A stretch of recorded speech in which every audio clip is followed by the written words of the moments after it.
মণ্ডলী, আসসালামু আলাইকুম। আজকের এই ইফতার মাহফিল অনুষ্ঠানের জন্য আমি দেরিতে উপস্থিত হয়েছি, কিন্তু আপনারা সবাই ধৈর্য ধরে অপেক্ষা করেছেন এবং আমি যে এসে পাবো এটা আমি ভাবিনি।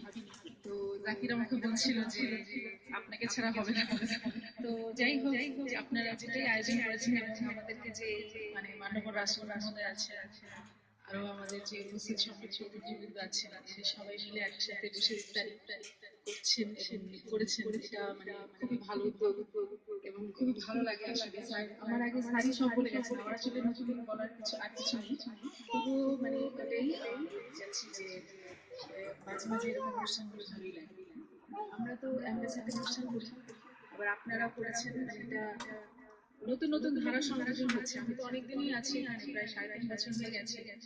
তো এই যে আপনাদের মধ্যে প্রবাসীদের মধ্যে আমরা যে উদ্যোগটা দেখতে পাচ্ছি, আমার মনে হচ্ছে আসলে যে আসলেই বোধহয় আপনারা দূতাবাসকে ভালোবাসেন এবং আমাদেরকে সাহায্য করছেন বা আমাদের প্রতি সম্মান আছে, এবং আমরাও সব আমাদের মানে সব সর্বাত্মকই আমরা চেষ্টা করবো আপনাদেরকে সাহায্য করার।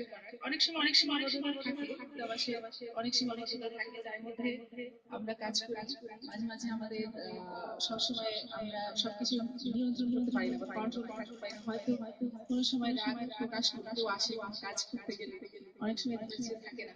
তো স্যার আমাকে সবসময় বলে যে না, এটা যতটা সম্ভব ধৈর্য ধরে আপনাদেরকে যতটা সম্ভব সাহায্য করার চেষ্টা করবো। ওই যে কিছুক্ষণ আগে মনির একজন অসুস্থ লোকের কথা বলে দিল।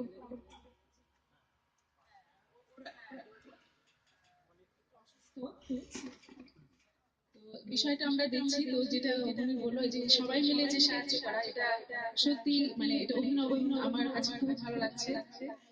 তো সবাই আমাদের জন্য দোয়া করবেন, মাননীয় রাষ্ট্রপতি মহোদয় আছেন, সবার জন্য দোয়া করবেন। আমার শাশুড়ি আজকে জর্ডানে এসেছেন, যদি উনি আগেও অনেকবার এসেছেন।